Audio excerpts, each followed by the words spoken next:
From the BBC World Service, in association with ABC and Akashvani, this is Stumped. Hello and welcome to Stumped, your intercontinental hit of news, features and debate from the quirky world of cricket. I'm Alison Mitchell and I am in the surrounds of the commentary box at Lord's. You can't see it on the camera, but I'm looking out over this amazing ground. It is a stunning day, blue sky, not a cloud to be seen. The terracotta pavilion is looking back at me and the grass is green and pristine as we're waiting England and Sri Lanka's men to get underway for the second of their 3 test matches. And England got that win at Old Trafford in the first game, but I mean, Sri Lanka really put up a decent showing, and who knows what might have happened if their top order hadn't failed with the bat. So England got over the line and they'll be trying to make it 2-0 here this week. I'm Clint Wilden for the ABC in Perth, and I'm incredibly jealous of where Ali happens to be. It's a tough couple of weeks coming up for those of us here in Western Australia. Neither of our football teams have made the finals in the AFL once again, but that does mean that we're starting to get really excited about the return of the BBL with the Perth Scorchers hopefully flying the flag for WA, and it will be fantastic to have cricket back. It's starting to feel a little bit like spring and summer just around the corner. And I'm Sunil Gupta for Akashvani in a very, very, very wet New Delhi. So the grass is definitely greener on the other side, Ali, right there where you are in Lord's. And if Clint is very envious, I am double envious, I can tell you. But of course, in India, the news is from the ICC predominates, and I'm sure that we're going to be talking about that as we get along. And Clint, you'll be happy about this. There are already stray opinion pieces appearing in the newspapers and other media about the Border Gavaskar Trophy coming up at the end of this year, and team selections and so on and so forth, and what Nathan Lyon is saying about the spinners and about Yashasvi Jaiswal especially. So I'm actually looking forward to a very, very heightened excitement in winter. That is a big series for sure, isn't it? India v Australia. In Australia, they've had some success there in recent times, has India. Later in the show this week, we're going to be talking about the historic test win for Bangladesh's men. But first of all, I am here at what is known as the home of cricket, but it is no longer where the power lies. There is a new man at the top of the International Cricket Council, which is based in Dubai. And the new chief of the game's global governing body comes from India. Jay Shah has been elected unopposed to be the next independent chair of the ICC. So he'll step down from his role with the BCCI, the Board of Control for Cricket in India, where he's been in charge since 2019. He's just 35 years old, so the youngest ICC chair the game has had. He's also been chair of the Asian Cricket Council since 2021. Now, Shah replaces New Zealander Greg Barkley, who decided not to seek a third term, and he starts his position on December the 1st. Now, Sunil, no one stood against Jay Shah. What can we expect from this appointment, do you think? Well, I must start by saying that it's a proud moment for us here in India that a young man like him, 35, is young, comparatively, has taken over as the head of the ICC. But we must remember that he's a seasoned administrator. He's been in cricket administration since 2009. That's a long time. First with the Gujarat Cricket Association, then, of course, with the BCCI. And he has done a lot of good work. He really has done a lot of good work in terms of professionalization of the women's game with the WPL, equal pay for women, the Olympic Games in Los Angeles. He's had a big role to play in cricket making a comeback there. Now he's introduced prize money for domestic cricket. And I think that's absolutely terrific, because they really were not paid that well. But I think prize money for domestic cricket, including junior tournaments for both men and women. And I think that is a very far-sighted step that he has taken. And I think, to me, certainly personally, the fact that he is supporting the Test Cricket Fund that has been mooted recently, that's, I think, really the icing on the cake, because he knows, we all know, that Test cricket is, let's say, shaky with all the T20 leagues and all coming up, and a lot of players. I mean, look what happened in South Africa. Half of them didn't go to New Zealand to play the test matches.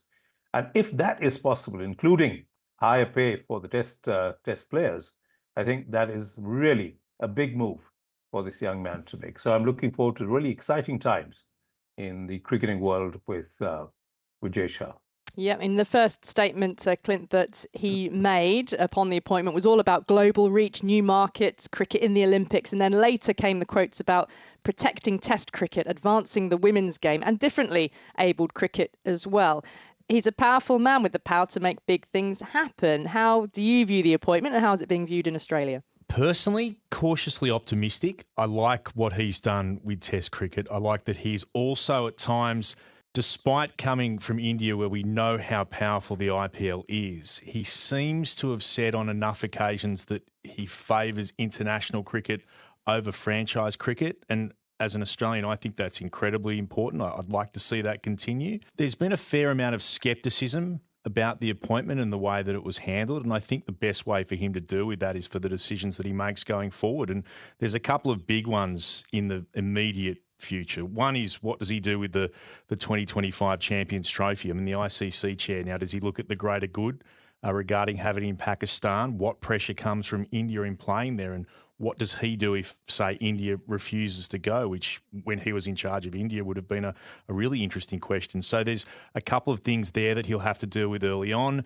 How does he continue to try to grow the game? How does he go about that in terms of America? Now, I think having the Olympics on board is fantastic, and we know that he's had a big role in there. So with the ability to sell the codes, to sell this sport to places that haven't really seen it or embraced it, the Olympics give that opportunity. So what does the ICC do along those to expose cricket to a broader audience? I'm cautiously optimistic, but I also understand why there is, from certain parts of the media here, a cynicism about how he came to be elected. I mean, Sunil, some on social media, when I was just scrolling through, after the appointment, was saying, this means the ICC stands even more so for the Indian Cricket Council. But he has to be independent, doesn't he? Oh, absolutely. And I think he understands that. As I said, he's a seasoned administrator. And he's certainly made all the right noises, said the right things. But as Clint said, now there are big things coming up, and how he handles those will really be a marker in the way that he tends to proceed.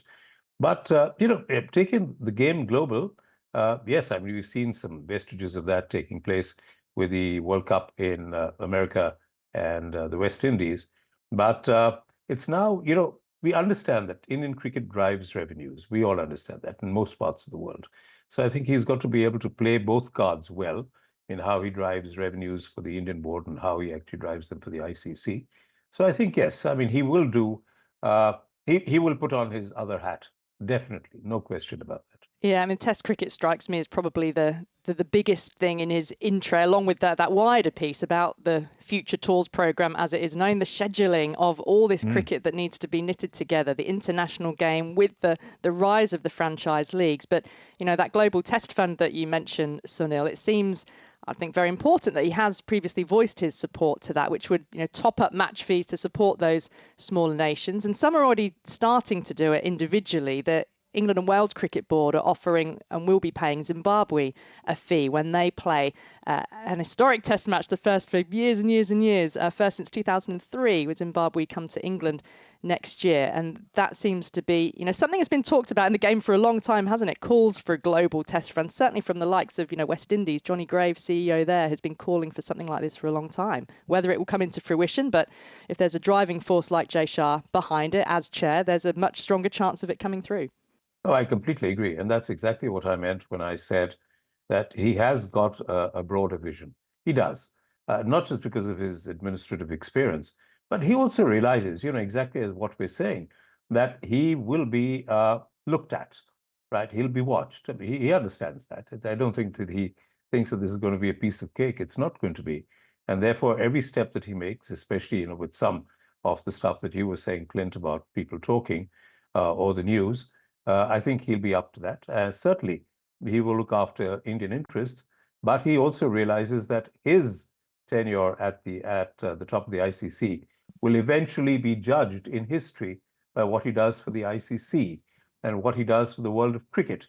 And I think he gets that. He gets that. I don't think that he will look to make it smaller than it is. In fact, I think he will look to make it bigger than it is. And he's really, I think, making the right moves already.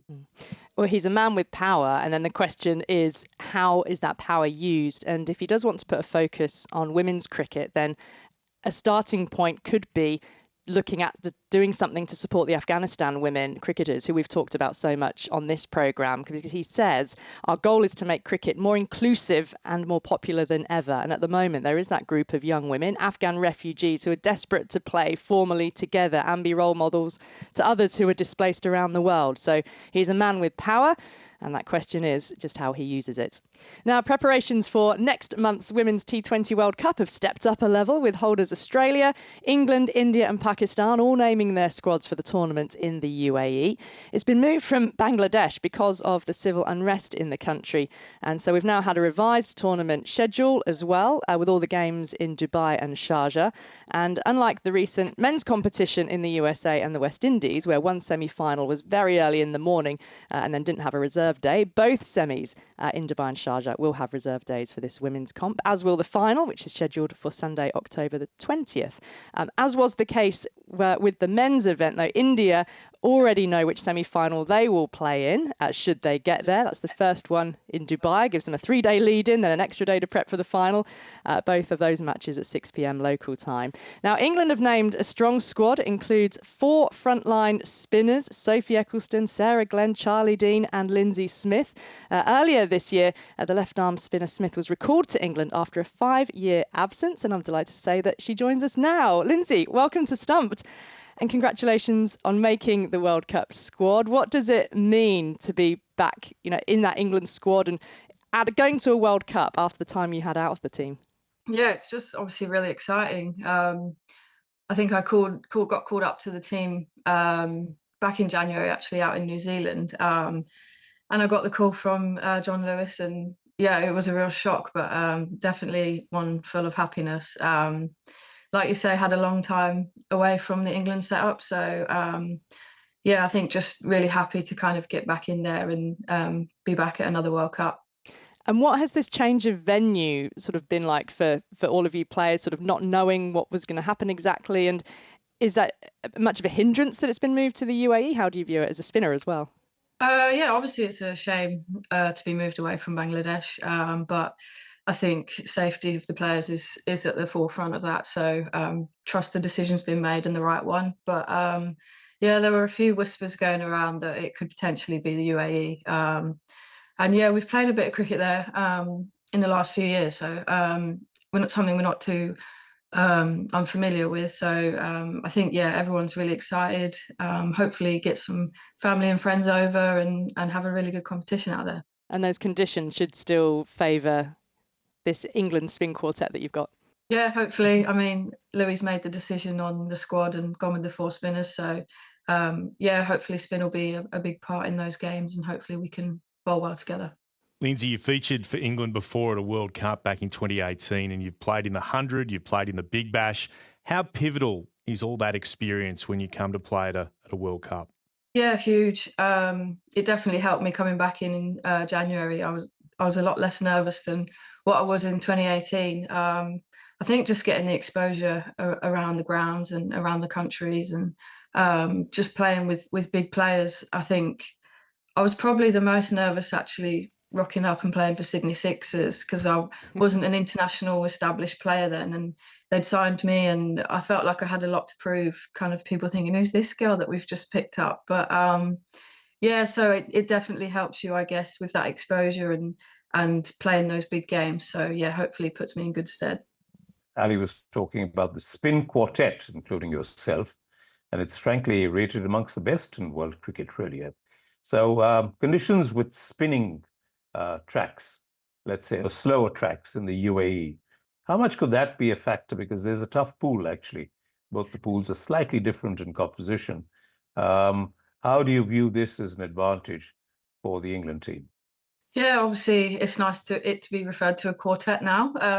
But yeah, those three, their records speak for themselves. Obviously, they've performed so well for so long for England, all having slightly different roles. And I'm hoping that I can obviously just add to that and bring obviously a little bit of a different aspect. I mean, in T20s, I do most of my bowling in the power play and at the death. So yeah, hopefully those three can carry on working hard throughout the middle and taking lots of wickets for not many runs. And yeah, hopefully if I get a go, hopefully, just I guess get the team off to a good start in the power play.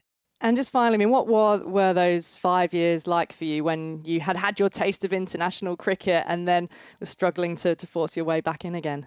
Yeah, it was pretty hard. Obviously, it was 5-6 years ago now, so I can look back and think, yeah, I've done a lot of things right. But coming out of that, yeah, it was pretty tough. I mean, you doubt yourself, you doubt whether you're ever going to be good enough or if you can do it in an England shirt. But I just went away and kind of tried to enjoy my cricket again, not put too much pressure on myself, and just enjoy what I'm doing and going out there with teammates and putting in good performances. And done that consistently. So I'm over the moon to be back in an England shirt, and hopefully I can do things a lot better this time around.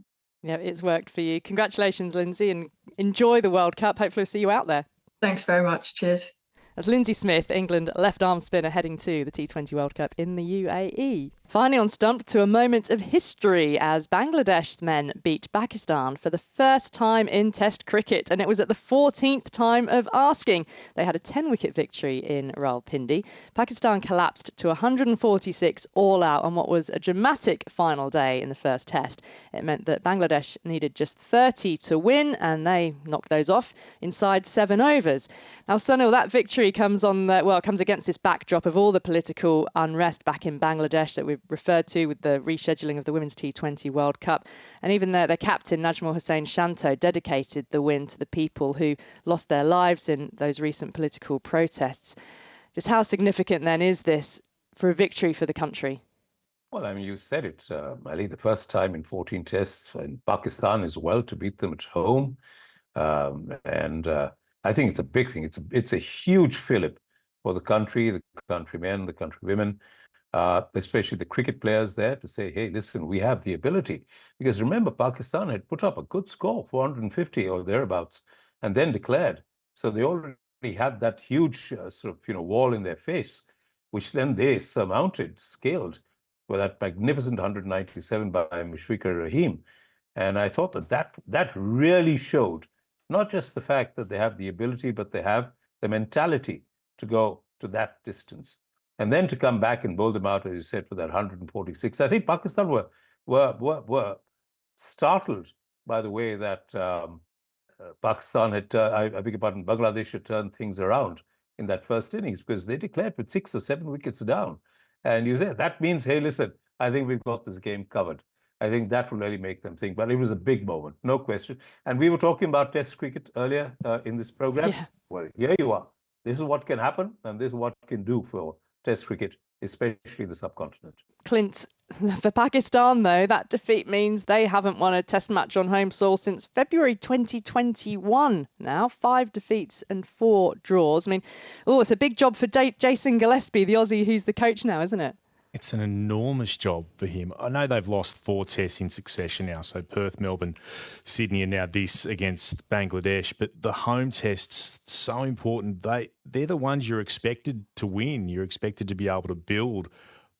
The conditions should be in your favour. And I do wonder, what's the problem? Are they not picking the right team for the conditions? Are the conditions not what you want? How have they got to a situation where you can, as you say, go 9 tests without a win at home? And look, the fast bowling at home, for whatever the conditions have been, hasn't been good enough in recent times. If you have a look through at the statistics, Bubba has lost the brilliance that he had. Shan Masood must be a captain under pressure who was put in there and has had some reasonable knocks, but without really just taking one game itself and winning it on his own bat.